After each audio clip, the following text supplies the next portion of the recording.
मेरी बात आपके नाम। चलिए आज अपनी कुछ उन दोस्तियों की बात कर लें जो बिल्कुल सुनहरी यादों की तरह होती हैं। स्कूल और कॉलेज की दोस्तियां जो होती हैं ना, पता नहीं दोबारा वैसी दोस्तियां हो पाती हैं कि नहीं। मेरे कुछ ऐसे मित्र हैं जिनसे अगर मैं सालों साल भी नहीं मिलती हूँ तो कोई फ़र्क नहीं पड़ता। कुछ मेरे साथ स्कूल में थे और कुछ मेरे साथ कॉलेज के हॉस्टल में थे। मेरी ऐसी ही एक मित्र हैं मीरा गुप्ता, जो देश के बहुत से हिस्सों में और दुनिया के बहुत से हिस्सों में अलग अलग समय पे रह चुकी हैं। लेकिन मीरा से मेरी दोस्ती ऐसी है कि जो कभी पुरानी नहीं हो सकती। जब मिलते हैं वहीं से शुरू हो जाती है।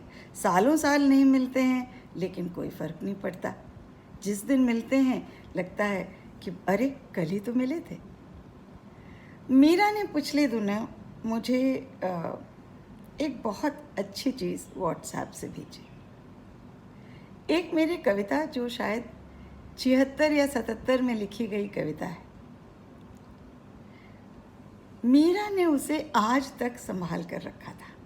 मैं आपको इस वीडियो में तो वो दिखा नहीं सकती, लेकिन मैं एक अलग से पोस्ट लिखूंगी जिसमें ये कविता भी डालूंगी और उसने जो फ़ोटो भेजी है उन पुराने पीले पड़े हुए कागज़ों की जो उसने इतने सालों से संभाल के रखा है वो भी भेजूंगी। मीरा शायद उन दिनों YMCA में काम करने लगी थी और मैं आकाशवाणी में। दोनों दिल्ली में पास पास हैं।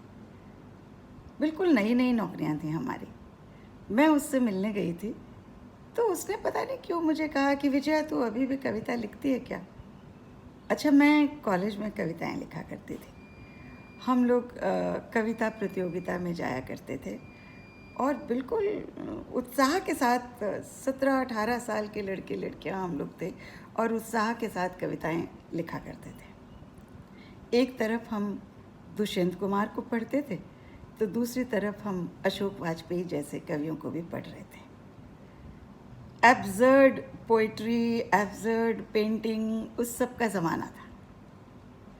तो बड़ी अजीब कविताएं लिखने की कोशिश करते थे जिसमें बहुत कुछ एब्स्ट्रैक्ट होता था, बड़ी सारी एब्सर्डिटी भी होती थी और रोमांस भी होता था। तो लेकिन ऐसा हुआ कि कविताएं लिखनी मेरी छूट गई थी। जब मेरी शादी हो गई, बच्चे हो गए, काम ऑफिस का इतना हो गया, तो मैंने कविता लिखने छोड़ ही दी थी। और मुझे लगता था कि मैं कोई बहुत अच्छी कविता तो लिख नहीं सकती, कोई मैं अज्ञे जी के जैसे तो कविता लिख नहीं सकती, तो लिखने का क्या फ़ायदा है। जबकि मेरे हस्बैंड मनोज मुझे हमेशा कहा करते थे कि तुम्हें लिखते रहना चाहिए क्योंकि हिंदी तुम्हारी भाषा नहीं है और उस पर तुम्हारी अच्छी पकड़ है, तो तुम्हें ज़रूर लिखना चाहिए। जबकि वो खुद हिंदी बहुत समझते नहीं हैं, अंग्रेज़ी ही ज़्यादा बोलते हैं या पंजाबी बोलते हैं, पर उन्हें मेरी हिंदी बहुत अच्छी लगती थी। खैर, कविताएं लिखने लगभग बंद थी। तो मीरा ने मुझसे पूछा कि क्या तुम कविता लिखती हो। तो मैंने कहा लिखती तो नहीं हूँ, पर चाहूँगी तो शायद लिख लूँगी, क्योंकि मन तो हमेशा रुमानी है। तो उसने लेटर हेड निकाला, वो YMCA का या YWCA जहाँ भी वो काम करती थी उसका लेटर हेड निकाला और मुझे दिया और उसने कहा अरे मेरे लिए कुछ कविता लिख दो तो मैं संभाल के रखूँगी। तो मैंने 2 पेजों में, वो भी आमने सामने उलट पुलट करके पन्नों पे उसकी कुछ कविता लिख दी थी। और ज़रा आप सोचिए, कहाँ 1977 और कहाँ आज हम 2020 में हैं। मीरा ने वो कविता संभाल के रखी थी और पिछले दिनों उसने निकाली और मुझे व्हाट्सएप किया। तो वो कविता मैंने पढ़ी। मैं अब ऐसी कविताएं नहीं लिखती। जो कविताएं मैंने पिछले 1 साल में वापस लिखनी शुरू की वो बहुत शांत हैं, सौम्य हैं, उनमें बहुत प्यार उमड़ता है, ऐसी कविताएं हैं। लेकिन ये कविता जो थी ये थोड़ी ऐसी कर्कश कविता थी। मैंने कहा ना कि वो एब्सर्डिटी का ज़माना था, सब चीज़ एकदम व्यवस्था के विरुद्ध। एक तरफ हम व्यवस्था के विरुद्ध दूसरी तरफ इतना रोमांस हम सबके मन में होता था, तो वो कुछ अजीब सा मिक्सचर सा वो होता था। लेकिन मुझे बहुत उसे पढ़ के मज़ा आया, और ज्यों की त्यों वो कविता मैं आपको सुनाना चाहूँगी बिना किसी फेरबदल के। कि मेरी उम्र क्या थी, 24 साल, जब मैंने ये कविता लिखी थी। आकाशवाणी जब मैंने ज्वाइन किया था, ये तब की कविता है। तो मैं ये आपको सुनाना चाहती हूँ कि देखिए 23 साल में मन कैसा था और हम कैसी कविताएं लिखा करते थे। मैं उसी पीले पड़े हुए कागज़ में से इसे पढ़कर सुना रही हूँ। मैंने कोशिश की थी कि मैं इसको ट्रांसक्राइब कर लूँ, पर हाथ गलत जगह पड़ गया और वो सारा नोट मेरा डिलीट हो गया। तो ये है कि हमारी जनरेशन जो है ना, वो इतनी टेक savvy भी नहीं है। मैं तो आप लोगों के प्यार में बस सीखती रहती हूँ कि किसी तरह से मैं ये सारी चीज़ें सीख लूँ और आपके साथ बांट सकूँ। ये जो लेटर हेड है, ये है new Delhi YMCA tourist hostel, Jai Singh road, new Delhi. ये इस पर लिखा हुआ है और ये 1977 में लिखी हुई कविता है। अंदर ही अंदर रिश्ता हुआ दर्द, अंदर ही अंदर रिश्ता हुआ दर्द, हाँ याद है मुझे, बहुत दिन हुए, कांच का एक टुकड़ा कहीं बहुत गहरे मेरे पाँव में चुभ गया था।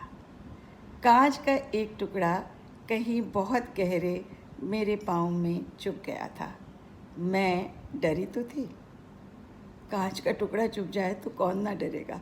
मैं डरी तो थी, लेकिन आसपास वालों के कहने पर एक झटके से उस टुकड़े को निकाल कर फेंक दिया था। लोग अक्सर कहते हैं कि कांच अगर आपके वेन्स में चला जाए तो आपके खून में वो आगे आगे बढ़ता चला जाता है और उसको निकालना बहुत कठिन होता है।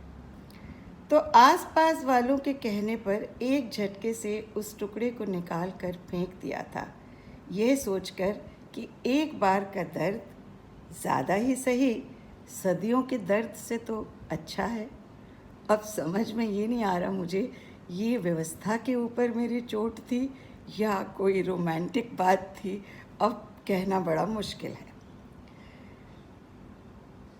यह सोचकर कि एक बार का दर्द ज़्यादा ही सही, सदियों के दर्द से कहीं भला है, और उसी क्षण मैं हंसते हुए भीड़ में शामिल हो गई थी। लेकिन हर बार भीड़ में एक अनजाना चेहरा जाने क्यों मुझे वितृष्णा से घूरने लगता था, और हंसते हंसते मैं अचानक रुक जाती थी। जब वो चेहरा मुझे घूरता था, इस तरह की कविता है कि भीड़ में अचानक एक चेहरा मुझे वितृष्णा से घूरने लगता था और मैं हंसते हंसते अचानक रुक जाती थी। मेरे हाथ अनायास ही मेरे पैर तक पहुंच जाते, जहाँ से मैंने कांच का टुकड़ा निकाला था। मेरे हाथ अनायास ही मेरे पैर तक पहुंच जाते। राहत की एक सांस लेते हुए मैं उसे घूर कर देखने की वापस कोशिश करती। राहत की सांस लेते हुए मैं भी उसे घूर कर देखने की कोशिश करती और सोचती, कांच तो सचमुच निकल गया है। सोचा था एकांत तो मेरा अपना है, सोचा था एकांत तो मेरा अपना है, लेकिन भूल गई थी कांच का एक ऐसा टुकड़ा भी मेरी रगों में अंदर तक बह गया था। कांच का एक ऐसा टुकड़ा भी मेरी रगों में अंदर तक बह गया था। तो एकांत कहाँ अपना है, जो अब निकलने की बजाय अंदर ही अंदर मेरी नसों में बहेगा, जो अब निकलने की बजाय अंदर ही अंदर मेरी नसों में बहेगा, और अब हर रोज़ का ये रिश्ता दर्द है। मेरा एकांत अब मेरा नहीं, मेरा एकांत अब मेरा नहीं, कस कर आँख बंद कर लेती हूँ, लेकिन वो उलझन भरा अंधेरा भी मुझे बार बार याद दिला जाता है कि एक दिन कांच का एक टुकड़ा कहीं बहुत गहरे मेरे पाँव में चुभ गया था। ऐसी पुरानी यादें भला किसको अच्छी ना लगेंगी। कविता क्यों लिखी थी, किस लिए लिखी थी, व्यवस्था के खिलाफ थी या रोमांस के बारे में थी, ये अब मुझे कुछ भी याद नहीं। इतने सालों पहले लिखी हुई ये कविता उस लड़की ने कैसे संभाल के रखा, ये गज़ब की बात है। ये कविता मुझे इसलिए बहुत प्यारी लग रही है कि मेरी सहेली ने इतने सालों तक उन 2 कागज़ों को संभाल के रखा। ना वो फटे हैं, बस उनका रंग बदल गया है, पीले पड़ गए हैं, पर पीले पड़े कागज़ में से खुशबू भी आती है। पीले पड़े कागज़ ज़्यादा सुंदर भी लगते हैं।